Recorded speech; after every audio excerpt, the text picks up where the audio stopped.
네, 계속해서 시장 진단 이어가겠습니다. 강현기 DB금융투자 주식전략 파트장 나와 계십니다. 어서 오십시오. 네, 안녕하십니까. 파트장님, 이번 주 FOMC 회의, CPI 발표 이런 큰 이벤트들 잘 넘겼고 선물 옵션 만기까지 무난하게 소화하면서 우리 시장 2,750선 회복은 했습니다. 이제 시장 좀 방향성 잡고 상승할 수 있을까요? 어떻게 보십니까? 단기적으로는 조금 더 오를 수는 있는데 수개월 단위 하반기로 보면 저희가 상승에 대해서는 좀 신중하게 생각해 볼 필요가 있을 것 같아요. 주식시장은 일반적으로 전반적인 구도로 보는 게 좋습니다. 이벤트가 영향을 미치는 정도는 큰 흐름에서 보면 좀 미미하거든요. 주식시장에서 펀더멘탈, 밸류에이션, 수급 이러한 요인들이 종합적으로 어떻게 영향을 미치는지 살펴야 되는데 요즘에 주목할 게 펀더멘탈에 좀 문제가 있는 것 같아요. 그동안 강하다고 알려졌던 미국의 거시 경제 쪽에서 마찰적인 요인들이 좀 대두하고 있기 때문에 저는 이 점을 이제 경계해야 되지 않을까 이렇게 생각은 하고 있습니다. 네, 주식시장 장기적으로 볼 때는 이벤트보다는 펀더멘털에 집중을 해야 되고 미국 거시경제에 마찰 요소가 존재한다라고도 전해주셨는데 코스피 지수가 지수 전체를 끌어올리기 위해서는 시총 1위 삼성전자가 결국 중요할 텐데요. 삼성전자 주가 반등 나타나고는 있지만 오늘 8만 원대 회복 시도하고 있는데 아직 좀 부진합니다. 다만 HBM 엔비디아 인증 통과 얘기 나오고 있고 이제 삼성전자의 때가 왔다 이런 의견에 대해서 어떻게 보십니까? 요즘에 이제 엔비디아와 얼마나 관련성이 있느냐 요것으로 특정 기업들의 주가가 많이 오르내립니다. 그게 지금 현실이죠. 그리고 삼성전자, HBM 요게 이제 엔비디아에 대한 인증을 받을 확률이 높다. 그러니까 이런 얘기로도 지금 삼성전자 긍정적으로 움직이고 있기는 합니다. 다만 저희가 근본적으로 생각해 볼 게 AI 혁신 제품, 서비스 이것에 대한 수요가 앞으로 견고할지 이걸 살펴야 될 것 같아요.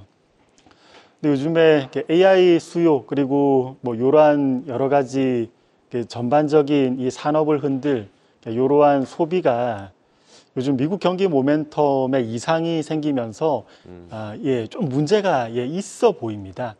그렇다면은 저희가 포커스를 맞출 게 기업 바텀업에서 이슈도 물론 챙겨야 되겠지만 이 탑다운에서의 변화에 대해서 요즘 특히 좀 경계를 해야 되지 않을까? 전 이렇게 지금 보고는 있습니다. AI 혁신 제품에 대한 수요가 계속 견조할 것이냐에 대한 의문은 남아있다라고 전해주셨습니다. 삼성전자의 상승 외에 우리 시장 완전한 상승세로 돌아서 2,800고지 넘어서기 위해서는 어떤 동력이 좀 필요하다고 보십니까? 이제 시각을 어떻게 두느냐에 따라서 좀 차이가 있는데 길게 보면은 물론 기업 경쟁력 강화죠. 그런데 당장으로 보면 두 가지가 중요해 보입니다. 물가가 좀 더 낮아지면 좋고 그리고 두 번째로는 경기가 좀 더 강해지면 좋죠. 물가에 대해서는 해결 방향으로 가닥을 잡고 있는 것 같아요. 현재 동향을 보면. 그런데 경기 쪽은 그동안 지금보다 좀 더 좋아지면 이게 땡큐인데 그동안 가장 강했다고 알려진 미국 쪽에서 좀 삐거덕거리는 소리가 나타나고 있습니다. 그렇다면 추가적인 상승 모멘텀에 대해서 이제 시청자분들 그리고 투자자분들도 고민이 필요한 시기가 도래한 거 아닌가? 전 이렇게 일단 보고는 있어요. 네, 우리 시장의 회복을 위해서는 어쨌든 물가와 경기 회복이 중요한데 물가는 최근에 좀 안정되는 흐름이지만 경기에 대한 불확실성은 남아있다라고도 전해주셨습니다. 네, 저희가 다음 주 월요일에 하반기 증시 전망 특집도 지금 준비를 하고 있다는 점도 알려드리는데 DB금융투자에서는 하반기 지수 밴드 2,300에서 2,950선으로 제시를 하셨더라고요. 상단 보면은 3,000 넘게 제시한 증권사들도 있는데 좀 보수적으로 보신 것 같습니다. 그렇게 보신 이유는 뭘까요?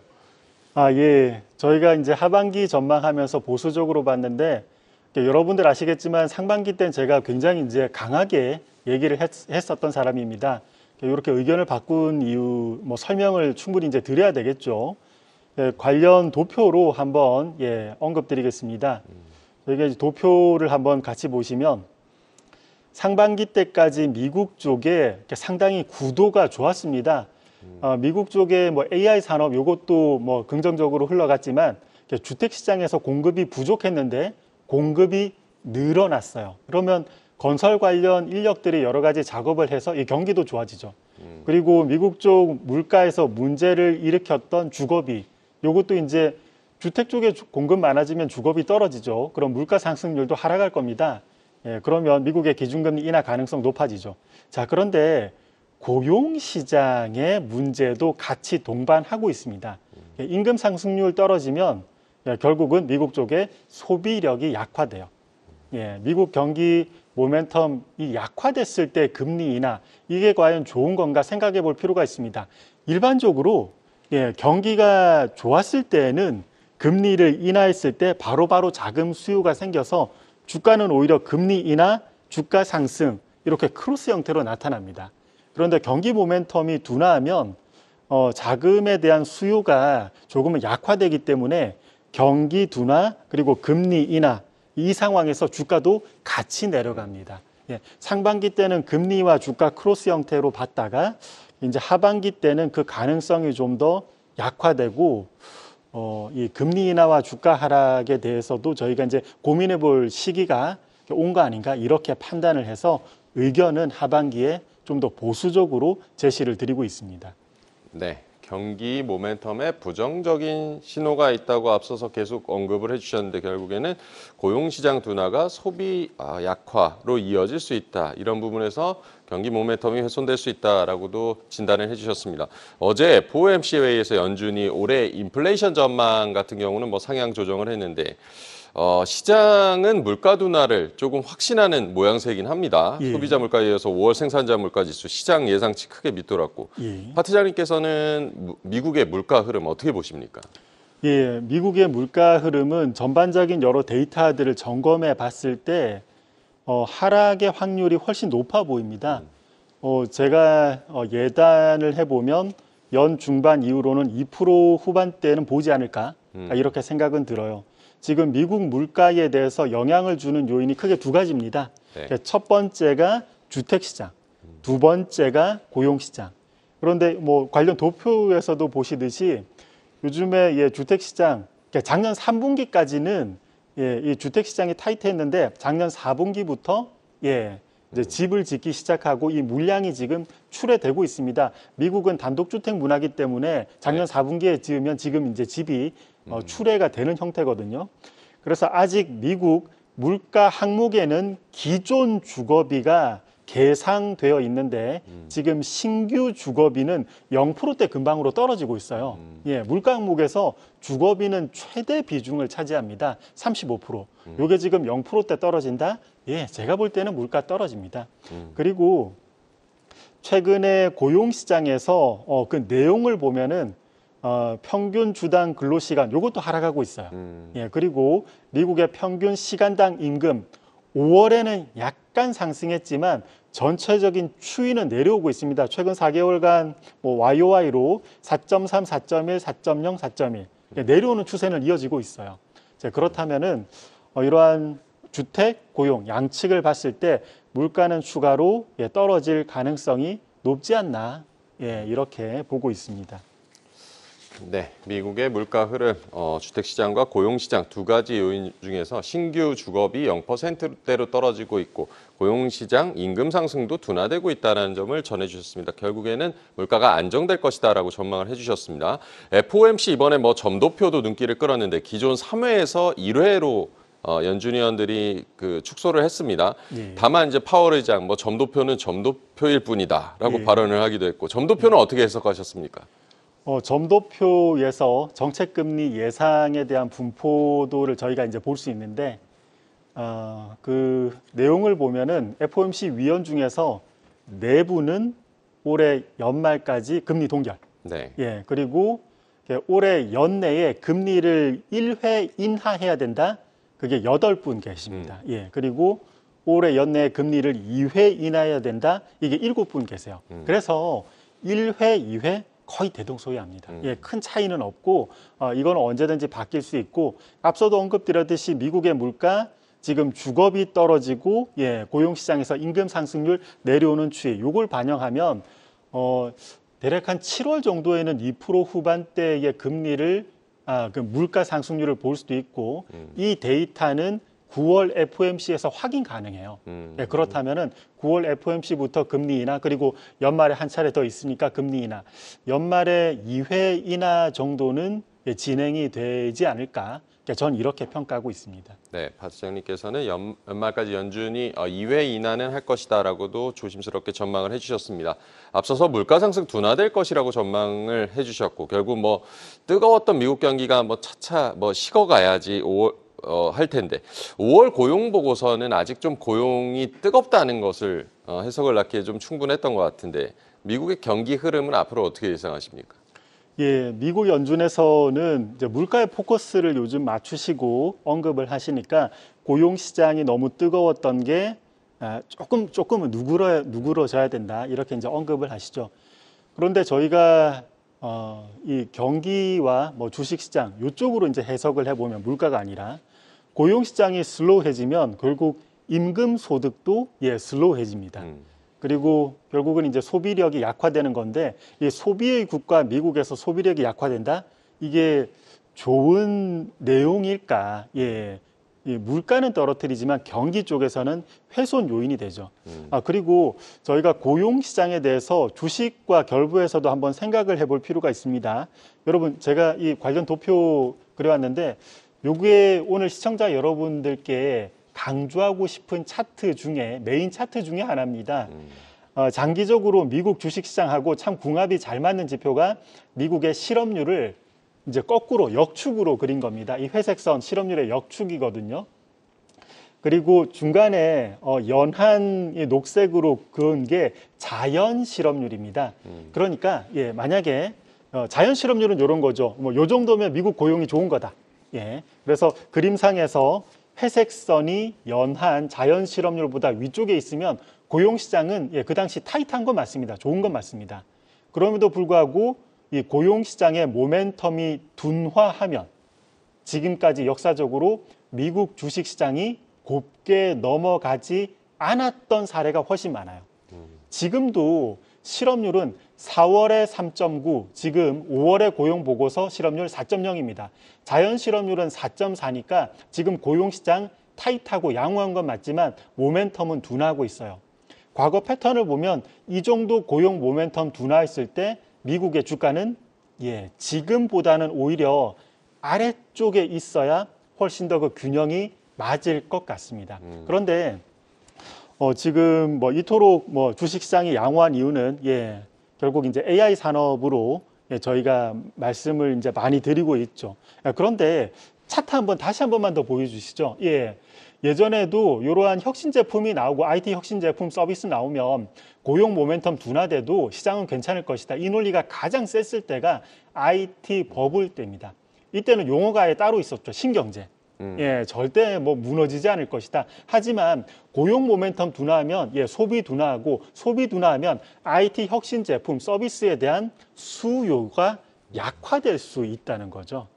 지금도 그쪽이 지금 이 AI 관련해서 수요가 헐거워질 수 있는 상황이라서 저희가 하반기에 리스크 관리를 좀 철저하게 할 필요가 있지 않을까? 저는 이렇게 생각합니다. 네. 고용시장 모멘텀이 둔화하면 역사적으로 증시에 악영향을 줬다. 이번 AI 모멘텀이 IT 버블 때와는 좀 다를지를 지켜봐야겠습니다. 리스크 관리도 필요하다는 점을 지금 강조를 해주고 계시는 겁니다. 네, 박 시장님께서는 최근 리포트에 투자자분들이 미국의 상황을 판단할 수 있는 지표로 샤메 규칙을 강조를 해주셨더라고요. 샤메 규칙에 대해서 설명을 좀 해주실까요? 샴은 클라우디아 샴이라는 분이 2007년부터 2019년까지 아마 미국 연준의 그 이제 연구원으로 일하셨던 분입니다. 그 연도는 약간 다를 수 있어요. 제 기억이. 그런데 이분께서 아주 좋은 지표를 개발했는데 미국의 경기 침체 가능성에 대해서 거의 리얼 타이밍으로 저희가 알 수 있는 이러한 인덱스를 개발하셨습니다. 여기 관련 도표를 보면서 또 설명드리겠습니다. 샤메 규칙 만드는 방법 대단히 간단합니다. 실업률을 3개월 이동 평균시켜서 요 최근 값에서 직전 12개월 최저치를 빼주는 거예요. 이 값이 0.5를 넘어선다? 그러면 미국의 경기 침체 확률이 대단히 높아지는 겁니다. 간단하죠. 그리고 이 샴의 규칙, 여러분 요거 세인트루이스 연준의 홈페이지 프레드에서 금방 들어가서 샴의 룰 그대로 쳐도 나옵니다. 여러분 컴퓨터 앞에 앉으시면 거의 10초면 확인할 수 있어요. 덜 귀찮은 사람이 확인할 수 있지만 이 지표의 유용성은 대단하고 지금 샴의 규칙 5월까지의 데이터로 보면은 0.5면은 위험한데 지금 0.37입니다. 그래서 하반기 때 샴의 규칙 요거 잘 확인하시면서 좀 더 올라간다 그러면 적극적인 리스크 관리가 필요하다고 보여집니다. 유용성이 굉장하죠. 미국의 경기 침체 가능성을 판단해 볼 수 있는 샴의 규칙 하반기에 잘 확인해 보시라고 조언을 해주셨습니다. 올해 그 주식시장의 변수로 중국의 경기 회복을 꼽는 분들도 많이 계시는데요. 부동산 침체에 대한 우려도 있는 반면에 그렇게 우려할 중국의 부동산 침체 우려, 그렇게 우려할 만한 게 아니다라는 얘기도 있고, 박 시장님께서는 중국 경기 어떻게 보십니까? 제가 상반기 때 중국은 좀 긍정적으로 이제 말씀을 이제 저희 방송에서도 드렸고, 중국에 대한 시각은 아직 여전합니다. 중국이 내수 회복에 지금 포커스를 맞추고 있는데 이게 자생적으로 잘 회복이 될 것 같아요. 하반기에도. 도식으로 한번 또 설명을 드려볼게요. 미국 쪽에서 금리를 인하하면 다른 나라 전부 다 마찬가지인데 중국도 금리를 인하할 여지가 생깁니다. 그러면 중국 쪽에 특히 기업 부채가 심각한데 이자 부담이 내려가면 부채 영찬육할 수 있겠죠. 그리고 금리 내리면서 유동성 풀면 부동산 문제도 일부 완화됩니다.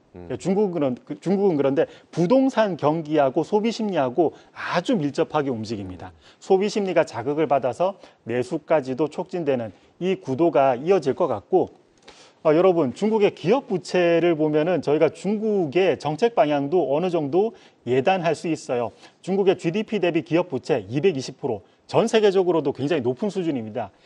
이 기업은 최대한 무리시키면 안 돼요. 부채만 연착륙. 그런데 중국의 GDP 대비 가계 부채는 50%.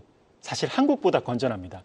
이자 부담 내릴 때 중국 가계 쪽에는 부채 조금 더 쌓아도 괜찮습니다. 요 힘을 바탕으로 아마 내수를 회복시킬 것 같아요.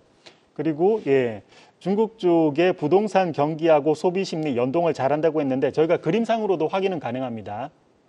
소비를 부양하려면 소득과 소비 심리 이 두 개가 올라가야 되는데 그중에서 소비 심리, 부동산 경기를 조금 더 양호하게 만들어서 소비 심리를 부양하려고 하죠. 지금 중국 정부 부동산 정책 나타나고 있고 아마 금리 인하까지 버무려진다면 부동산 정책이 좀 더 효과가 좋아질 겁니다.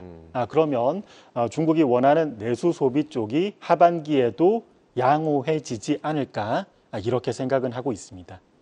네, 중국의 가계부채가 비교적 건전하고 중국이 또 금리 인하를 할 경우 부동산 회복 효과가 나타나고 내수 소비가 하반기에 양호할 수 있다라고도 전망을 해주셨습니다.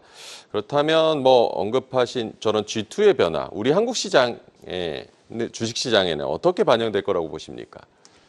저희 한국 시장의 반영도를 보면 저는 3분기 실적이 노출되는 시기부터 이익에 대해서 저희 한국 시장이 좀 보수적으로 부정적으로 반응하지 않을까 이렇게 생각이 들어요.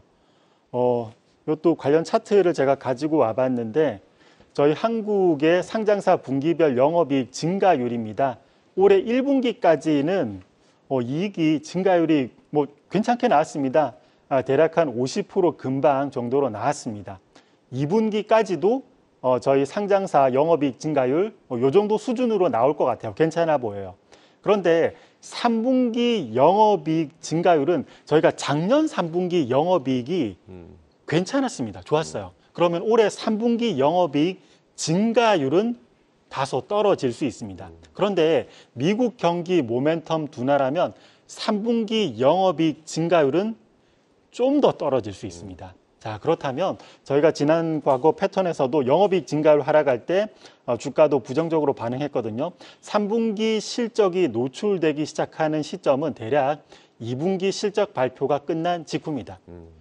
흔히 저희가 여름 휴가 보통 갔다 오는 그 이후 가 되는데 이때부터 조심을 해야 될 것 같아요. 그리고 컨센 기준으로도 저희가 좀 주의 깊게 살펴볼 필요가 있습니다. 이것도 한번 관련 도표로 보시죠. 요것은 제 동료들 그리고 업계 동료들, 애널리스트들이 추정하는 분기별 영업이익 증가율 컨센서스입니다. 여기 이제 동그라미 공백으로 쳐져 있는 것들이 2분기, 3분기, 4분기 영업이익 컨센 50% 이상 나온다고 지금 계상되어 있습니다. 자, 그런데 과거에도 우리 한국의 상장사 영업이익 증가율이 50%대 나올 때가 2009년, 직전에 경기가 완전 무너지고 기저효과가 확실하게 살아난 상태에서 전 세계에서 동시다발적으로 모두 부양책했을 때, 그리고 2020년 팬데믹 직후, 요때도 직전에 경기 무너져서 기저효과 확실한 상태에서, 확실히 좋은 상태에서 전 세계 모두 부양책했을 때입니다. 자, 그러면 올해 하반기 때가 이러한 상황인가는 좀 괴리가 있는 것 같아요. 자, 그렇다면 3분기와 4분기에 영업이익 증가율이 50%대 계속 나온다는 현실성이 조금 떨어지는 것 같습니다. 그래서 이게 만약에 지금 주가에 묻어 있다? 그러면 상당히 조심스러운 얘기긴 하지만 적정 주가는 지금보다 아래쪽으로 와야 좀 더 현실성이 높아 보여요. 그런 요런 여러 가지 일련의 변화들이 3분기 때 실적 발표 시즌, 실적이 노출되는 시기부터 나타날 수는 있어서 저희가 2분기 실적 발표 직후부터는 좀 조심하자, 이렇게 언급은 드립니다. 네, 우리 상장사들의 영업이익 증가율 1분기에는 좋았고 2분기도 괜찮았고 3분기는 조금 둔화될 수 있다. 3분기 실적에 대한 경계감을 가져야 된다. 보수적으로 조금 전망을 해주셨습니다. 우리 시장 공매도도 굉장히 이슈인데 정부와 여당이 개선안이라고 발표를 했는데 일단 공매도 금지 기간 내년으로 연장을 하고 개선안에 또 기관 투자자의 상환 기간을 최장 12개월로 제한하는 내용 이런 내용이 담겼던데 개인 투자자나 시장에는 긍정적인 소식일까요? 어떻게 보십니까? 공매도 제도 정비는 물론 필요합니다. 다만 공매도는 지속적으로 금지하는 방향보다는 신속하게 재개하는 게 오히려 저는 개인 투자자분들에게도 바람직하다고 봐요. 왜 그러냐면 일반적으로 어떤 시장에서 전략이 다양하게 펼칠 수 있는 환경이 되어야 참여자들이 많아집니다. 국내외 모든 이제 투자자를 일컫죠. 그리고 참여자들이 많아지면 주가는 여러 가지 실질을 반영해서 더 잘 프라이싱이 됩니다. 이렇게 된다면 기업의 내부 정보에 의해서 주가가 크게 왜곡될 여지가 많이 줄어들어요. 이러한 내부 정보들이 개인 투자자들을 힘들게 하는 부분이지 않습니까? 내부 정보의 영향력이 줄어들면 개인 투자자들도 저희 주식시장에 참여할 때 훨씬 불리함의 정도가 줄어들게 됩니다. 그래서 저는 시장 전문가 입장에서는 공매도는 제도를 정비를 좀 신속하게 하셔서 공매도 재개가 좀 이루어져야 이게 오히려 개인 투자자 분들에게도 바람직하다. 이렇게 정리해 볼 수 있겠습니다. 네, 공매도 제도 정비는 분명히 필요하지만 공매도 재개가 시장 전체로는 좋다라고 진단을 해주셨습니다. 제일 중요한 건 이제 곧 시작되는 하반기 어떤 업종에 우리가 주목해야 될까를 일 텐데요. 어떤 업종을 좀 눈여겨봐야 될까요? 저는 두 가지 추천드립니다. 화장품, 음식료. 지금 저희가 하반기에 고려해야 될 게 미국은 고용시장이 문제가 있으니까 소비력 둔화. 그런데 중국은 내수 소비. 근데 미국에서 소비력 둔화라면 요거에 저가형으로 공급하는 것들이 유리합니다. 그리고 중국은 내수 소비라면 소비재가 유리할 수 있죠. 이 두 개를 동시에 만족하는 게 화장품하고 음식료입니다. 화장품은 미국 쪽에는 저가형, 그리고 중국 쪽에도 일정한 익스포저가 있죠.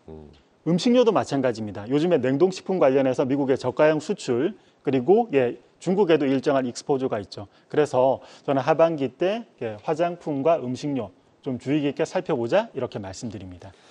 네, 미국의 소비력 둔화, 중국은 반면에 내수 회복에 따라서 화장품과 음식료 두 가지 업종을 하반기에 긍정적인 업종으로 봐주셨습니다.